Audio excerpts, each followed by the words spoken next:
বছরের শেষ সুযোগ উল্টো রথের দিন আটা দিয়ে এই উপায়টি করে নিন।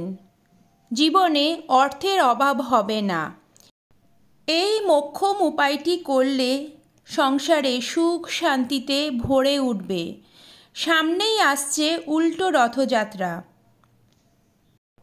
যে কোনো টোটকা করার জন্য অত্যন্ত উপযোগী।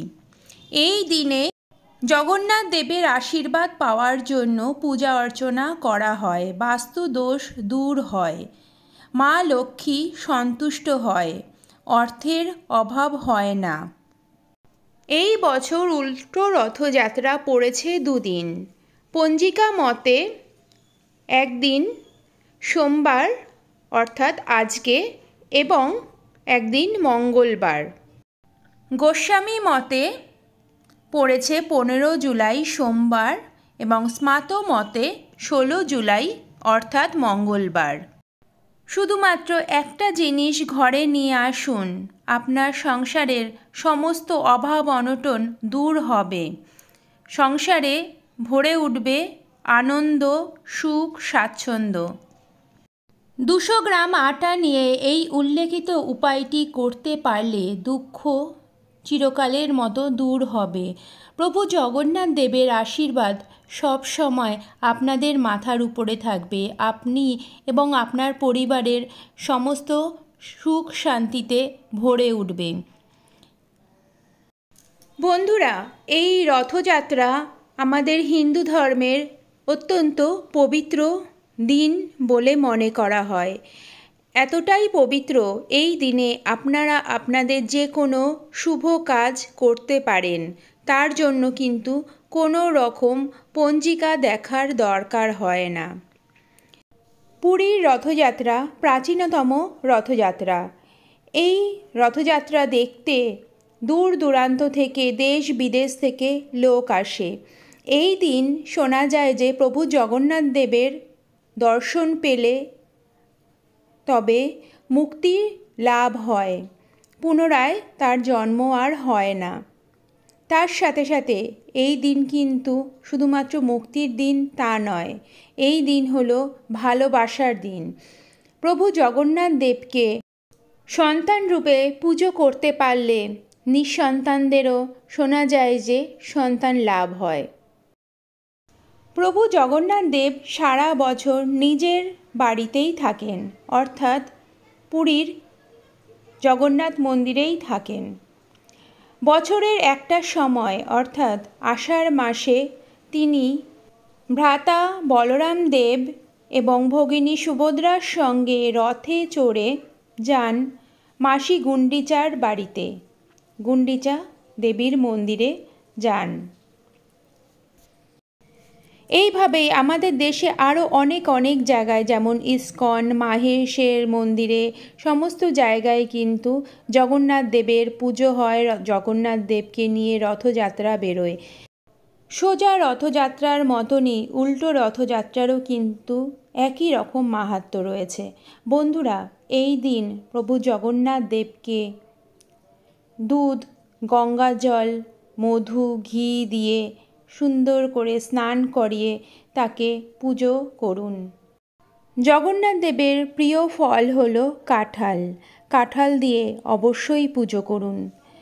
বন্ধুরা, এই দিন আপনারা কখনোই মাছ, মাংস, পেঁয়াজ, রসুন খাবেন না। কারণ এই দিন পুজো করার পরে আপনারা যদি এই ধরনের জিনিস খান, তাহলে আপনাদের কিন্তু কখনোই পুণ্য লাভ হবে না। বন্ধুরা, চলে আসছি মূল পর্বে। আমরা আগেই বললাম 200 গ্রাম আটা নিয়ে এই উল্লেখিত উপায়টি করলে আপনাদের সংসার থেকে দুঃখ দূর হবে চিরতরে। ধন সম্পত্তিতে ভরে উঠবে, ঘরে রোগ জ্বালা দূর হবে।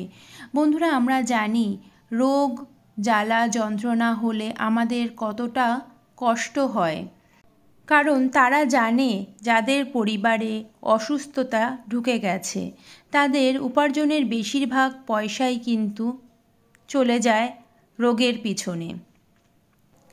তাই টাকা পয়সা রোজগার করা যতটা দরকার ঠিক ততটাই কিন্তু দরকার সেগুলোকে আমাদের ঠিক করে রাখা।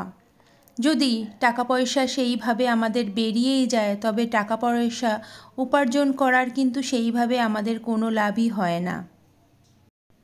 এই জিনিসটি তুলসী গাছের নিচে লুকিয়ে রাখুন। এই উপায়টি করলে বিফল হয় না। এই উপায়টিতে প্রমাণ পাওয়া গেছে এর থেকে কিন্তু অনেক লাভ হয়। সব সমস্যা দূর হবে। জগন্নাথ দেবের চরণে রাখুন 4টি তুলসী পাতা দিয়ে জয় পরমেশ্বর, জয় পরমেশ্বর, জয় পরমেশ্বর এই মন্ত্রটি বলে 2টি তুলসী পাতা তুলে নিয়ে যেখানে আপনাদের টাকা পয়সা জায়গা রয়েছে সেইখানে আপনারা রেখে দেবেন, অথবা যেখানে আপনাদের সোনা গয়না রয়েছে সেইখানে রেখে দেবেন। আর 2টি তুলসী পাতা প্রভু জগন্নাথ দেব অথবা শ্রীকৃষ্ণের পায়ের সামনেই রেখে দেবেন, কারণ শ্রীকৃষ্ণ অথবা জগন্নাথ দেব তুলসী পাতাতেই কিন্তু সন্তুষ্ট। বন্ধুরা, আপনারা পুজো করলে কখনোই তুলসী পাতা ছাড়া প্রভু জগন্নাথ দেব অথবা শ্রীকৃষ্ণের পুজো করবেন না। আর অবশ্যই আপনারা আপনাদের প্রভু জগন্নাথ দেব অথবা শ্রীকৃষ্ণের যখন পুজো করবেন তখন তার ভোগের মধ্যে অবশ্যই কোনো মিশ্রি অথবা বাতাসা বা যে কোনো মিষ্টি জাতীয় জিনিস দেবেন, কারণ শুধুমাত্র ফল দিয়ে কিন্তু প্রভু জগন্নাথ দেব বা শ্রীকৃষ্ণের পুজো হয় না।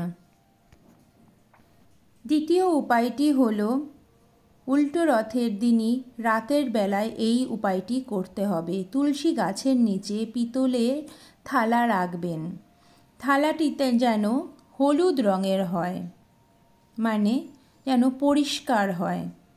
অনেক সময় পিতলের থালা অনেক দিন রেখে দিলে সেটা কালো হয়ে যায়, ওই রকম না, পরিষ্কার থাকলে অবশ্যই সেটা হলুদ রঙেরই থাকবে। এবার আটা দিয়ে 4টি গোলা বানাবেন। যে 200 গ্রাম আটা আমি বলেছিলাম সেই 200 গ্রাম আটা দিয়ে 4টি গোলা বানাবেন। তারপরে সেটা দিয়ে 4টে প্রদীপ বানাতে হবে। তার মধ্যে ঘি বা তেলের সাহায্যে জ্বালিয়ে তুলসী গাছের সামনে রাখতে হবে। দেখতে হবে প্রদীপের আলো যাতে গাছে স্পর্শ না করে। পরের দিন স্নান করে প্রদীপগুলো নিয়ে ছাদে গিয়ে প্রদীপগুলোকে ছাদের চারদিকে রাখতে হবে। এটা আপনারা খেয়াল করবেন, এটা যেন কেউ কখনো আপনাকে যে আপনি এই কাজটা করছেন সেটা যেন না দেখে। এটা কিন্তু লুকিয়ে করতে হবে। এই উপায়টি আপনারা করে দেখুন, আপনারা কিন্তু ফল অবশ্যই পাবেন। আপনাদের সংসারে অনেক সুখ শান্তিতে ভরে উঠবে। আর বন্ধুরা, যখন আপনারা প্রভু জগন্নাথ দেবের দর্শন করবেন অবশ্যই ওনাকে দক্ষিণা দেবেন। সবসময় মনে রাখবেন, আপনারা ভগবান হোক বা গুরুর কাছেই যখনই যাবেন দক্ষিণা অবশ্যই দেওয়া দরকার। দক্ষিণা বলতে কোনো টাকা পয়সা সেরকম কিছু কিন্তু নয়। আপনারা আপনাদের মন থেকে যা দিতে পারবেন তাই কিন্তু প্রভু জগন্নাথ দেব গ্রহণ করবেন। প্রভু জগন্নাথ মানে জগতের নাথ, তিনি সমস্ত জগৎকেই কিন্তু দেখে রেখেছেন। আর মনে রাখবেন, আপনাদের সমস্ত পুজোর ফল আপনারা তখনই পাবেন যখন আপনারা এই পুজো করার সময় অথবা পরে আগে কখনোই কোনো মানুষকে কিন্তু কষ্ট দেবেন না। আপনাদের কোনো কথাতে কেউ যেন কোনোভাবে কষ্ট না পায়। তবে প্রভু জগন্নাথ দেবও কিন্তু কষ্ট পায়, কারণ প্রত্যেকটা মানুষের মধ্যেই রয়েছে ভগবান। তো সেই কারণে আপনারা কখনোই কাউকে কষ্ট দেবেন না। তাছাড়া বিশেষ করে কোনো নারীকে কষ্ট দেবেন না, কারণ নারীরা একজন পুরুষের থেকে অনেক বেশি কিন্তু কষ্ট করে। তাদের অনেক রকম জ্বালা যন্ত্রণা অনেক বেশি থাকে। তাদের মাসিক যে একটা সার্কেল থাকে সেই মাসিক সার্কেলেও তাদের কিন্তু অনেক প্রবলেম থাকে। তাছাড়া একটা বাচ্চা প্রসব করার যে কষ্ট সেটা কিন্তু একটা নারী ভোগ করে। সেই কারণে কখনোই কোনো নারীকে কষ্ট দেবেন না। আজকের ভিডিওটাকে এখানেই শেষ করছি বন্ধুরা। আশা করছি আপনারা ভালো থাকবেন, সুস্থ থাকবেন।